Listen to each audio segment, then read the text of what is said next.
तो हेलो दोस्तों, आज हम बात करते हैं क्लास 10th साइंस की।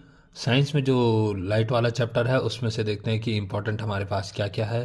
तो चलिए शुरू करते हैं। वीडियो शुरू करने से पहले चैनल को लाइक और सब्सक्राइब करना ना भूलें।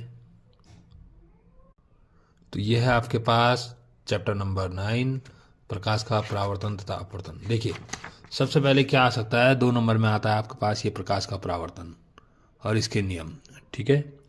उसके बाद अगर हम बात करें तो उसके बाद आपके पास आता है यहाँ पर एक छोटा सा संबंध होता है। आप ये देख रहे होंगे यहाँ पे R = 2F। R = 2F ये होता है वक्रता त्रिज्या और फोकस दूरी के बीच संबंध। ठीक है, 1 नंबर में पूछा जाता है ये। और अगर आप साथ में क्या होता है कि जो उत्तल और अवतल दर्पण है उनके उपयोग भी पूछे जाते हैं। ठीक है। और अब यहाँ देखते हैं, बात करते हैं इधर।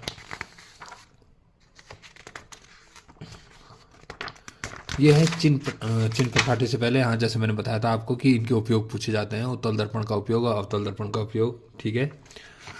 अब क्या आता है इसमें अगर आपको चिन्ह प्रपाठी पता है, ये एक चिन्ह प्रपाठी है, तो इससे क्या कर सकते हैं आप, कोई भी सवाल उसका सॉल्व कर सकते हैं बिना किसी गलती के।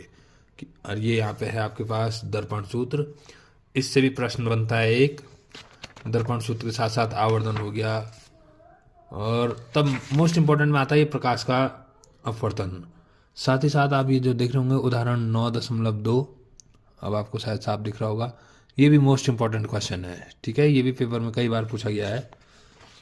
और जो प्रकाश का अपवर्तन है उसमें भी वही, प्रकाश का अपवर्तन किसे कहते हैं, अपवर्तन के नियम क्या होते हैं, और अपवर्तनांक से परिभाषा तो नहीं आती, पर आप ये जो क्वेश्चन देख रहे हैं इधर, ये क्वेश्चन जो है ये अपवर्तनांक से पेपर में पूछे जाते हैं। खासकर ये वाला जिसमें लिखा है प्रकाश वायु में 1.50 अपवर्तनांक की कांच की प्लेट में प्रवेश करता है, ये वाला सवाल आपको पेपर में दिखने को मिलेगा। और साथ ही साथ आपको मिलेगा उसमें लेंस सूत्र से सवाल। ठीक है, लेंस सूत्र से भी आपके पास ज़्यादातर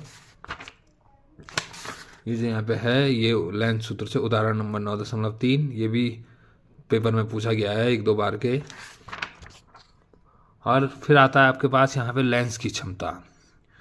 प्रश्न कैसा होगा कि इस तरह से कि किसी लेंस की एक डायोटर क्षमता को परिभाषित कीजिए। इस तरीके के आपके क्या होंगे, प्रश्न होंगे। और बाकी तो आप अगर इसका ये देखेंगे तो इसमें जो न्यूमेरिकल है 7वां हो गया, 7वां, 11वां और 15वां जो आप देखेंगे ये इंपॉर्टेंट है। साथ ही साथ 16वां भी थोड़ा इंपॉर्टेंट है। अगर जानकारी अच्छी लगे तो वीडियो